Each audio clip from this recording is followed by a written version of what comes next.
మంత్రి విశ్వరూప్ చేసిన ఆరోపణలపై మాజీ ఎమ్మెల్యే ఆనందరావు స్పందించారు. స్థాయి గురించి మాట్లాడుతున్నావు, అసలు నీ స్థాయి ఏమిటి?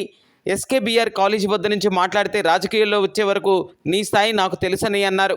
40 ఎకరాలు లీజుకు తీసుకొని ఆక్వా సాగు చేసిన వ్యక్తే భారీ అవినీతి చేస్తే హైదరాబాద్లో 500 కోట్ల ఫ్యాక్టరీ భూములు ఎక్కడి నుంచి వచ్చాయంటూ ఆనందరావు అన్నారు.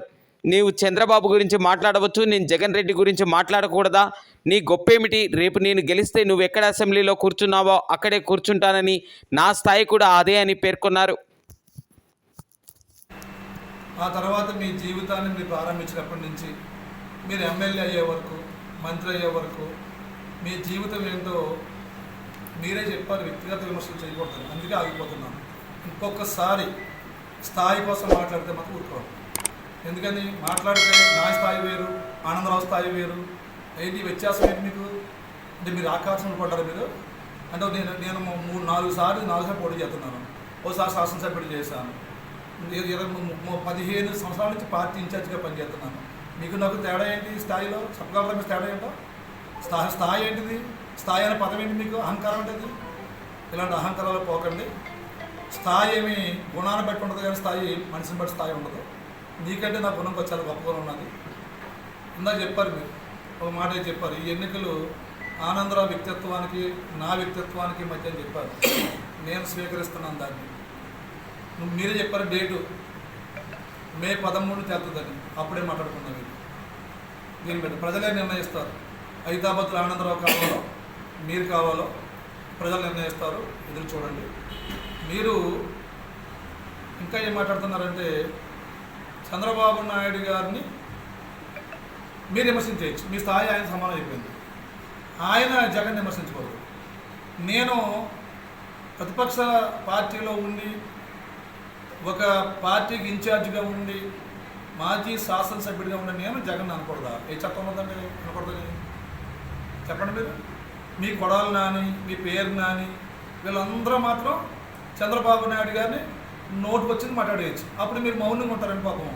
మీకు అప్పుడు ఎందుకు మీరు చెప్పలేరు బయటకు వచ్చి స్థాయి కోసం? కాబట్టి మీరు చెప్పే మాటలు ఈ ప్రజలు నమ్మరండి.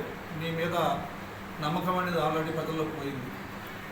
ఇకపోతే మాట్లాడితే అవినీతి అని మీరు అంటున్నారు. అలాగే మీ ప్రధాన అనుచరుడు ఒక ఆయన అమలాపురం మున్సిపాలిటీని మొత్తం దోసుకున్నాడు. అది ఇప్పుడు మీరు ఏం కంగారు పడకండి. టీడీపీ అధికారంలో వస్తుంది కూటమి, అప్పుడు ఆ దోపిడీ అంతా నిరూపిస్తాము. ఆయన నిన్న మొన్న మీతో పాటు ఏదో కూతలు కూశాడు. ఏమనంటే చేపల చెరువులు ఆనందరావు గారు అని. అవును, నేను లీజుకి చేసుకున్నాను, ఇది ఇప్పుడు వదిలేశాను, ఇప్పుడు నేను ఏమి చేయట్లేదు, ఇప్పుడు నాకు ఏ లీజు లేదు, అన్నీ వదిలేసుకున్నాను. ఇప్పుడు నేను పూర్తిగా మామూలుగా ఫుల్ టైం రాజకీయాల మీద ఉన్నాను. మరి మాది కేవలం ఏదో పల్లెటూరులో ఒక 20 ఎకరాలు 30 ఎకరాలు 50 ఎకరాలు చేపల చెరువు చేసుకున్నాం లీజుకి మేము. మరి మీరు హైదరాబాద్లో 100 కోట్ల కంపెనీ పెట్టుకున్నారు. దానికి ఏమంటారు మీరు? మీ అనుచరుడు దానికి ఏమంటారు చెప్పండి? మీ పక్కన కూర్చున్న అనుచరుడు దానికని చెప్తాడు. అంటే మీ 100 కోట్ల కంపెనీలు ఆయన గుర్తుండవండి, మాకు గుర్తుంటాడు ఆయనకి. అంటే పబ్లిక్ పెద్దలు నమ్మేస్తారండి ఇవన్నీ. అందుకే మీ నాయకులు చెప్పండి, మీకు కూడా చెప్తున్నాను, రాజకీయాల్లో విమర్శలు ఉంటాయన్నది మీరు అలానే నేను అంటున్నాను, వాస్తవమే. కానీ జగన్ వల్ల జనం బాధపడుతున్నారు, జగన్ వల్ల జనం ఇబ్బంది పడుతున్నారు. ఇబ్బంది పడ్డవాడు ఆ బాధని వెలగొట్టుకుంటాడు. దాన్ని మీకంటే బాధ మీకు దానికి మిమ్మల్ని అనలేదే నేను. పైగా నేను ఒక్క మాట కూడా ఆ మీటింగ్లో మిమ్మల్ని అనలేదు. ఇకపోతే అవినీతి అంటున్నారు మీరు. మాట్లాడితే నిరూపిస్తే రాజకీయ సన్యాసం అంటున్నారు మీరు. సరే, మీరు అన్న సవాళ్ళని స్వీకరిస్తున్నాము.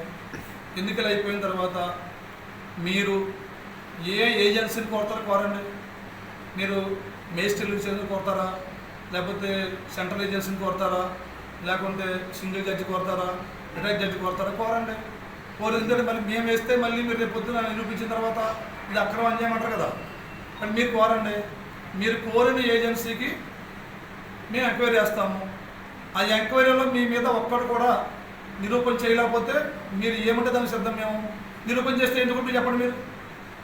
అందుకే చెప్తున్నాం, మేము మీ యొక్క ఎంక్వైరీ, మీ యొక్క సవాలు స్వీకరిస్తున్నాం. ఎన్ని 100 ఎకరాలు మీరు ఈ యొక్క హౌస్ సైట్ కొన్నారు, ఆ కొన్న దాన్ని ఎన్ని కప్పడానికి ఎంత బిల్లులు తీశారో, ఇవన్నీ గవర్నమెంట్ వచ్చిన తర్వాత ఎంక్వైరీస్ తెచ్చుకుందాం, అప్పుడు మాట్లాడుకుందాం. ఇప్పుడు ఎలక్షన్లో అందరం ఉన్నాం కాబట్టి ఇప్పుడు దానికి సమయం లేదు. మిమ్మల్ని మరొకసారి రిక్వెస్ట్ చేస్తాను, దయించి మీరు చదువుకున్న వాళ్ళు మనుషుల మధ్య మాట మాటికి స్థాయి కోసం మాట్లాడకండి. అది మర్యాద కూడా కాదు స్థాయి కోసం మాట్లాడేది. ఒక్కసారి యుద్ధ రంగంలో దిగినాక ఇప్పుడు మీరు నేను సమాన విద్య అభ్యర్థులు, మీకు నాకు స్థాయి అండి. మీరు శాసనసభ పోటీ చేస్తున్నారు, నేను పోటీ చేస్తున్నాను, ఇద్దరు శాసనసభకి వెళ్తాము. ఇందులో స్థాయి తేడా ఏంటి? ఎందుకు మీరు మాట్లాడితే స్థాయి అంటున్నారు? నాకు తెలిసిన మీదేమీ రాచర కుటుంబం కాదే, పూర్వకాలం నుంచి ప్రభువులేం కాదే మీరు. అందుకని దయించి ఎప్పుడు పదవి వాడొద్దని నేను కోరుకుంటున్నాను. నేను ఇంకొకటి ఏంటంటే అల్లరి కోసం కూడా మాట్లాడారు మీరు. ఒక సమర్థుడైనటువంటి రాజకీయ నాయకుడు మంత్రి అవ్వచ్చు, ఎమ్మెల్యే అవ్వచ్చు ఉన్నప్పుడు అల్లర్ని కంట్రోల్ చేస్తారు. సమర్థత లేని వాళ్ళు మాత్రమే అల్లర్లు జరుగుతున్న చూస్తూ కూర్చుంటారు. ఇది ఒక్కటి మీకు అర్థమైతే మీకు అన్నీ అర్థమవుతాయి.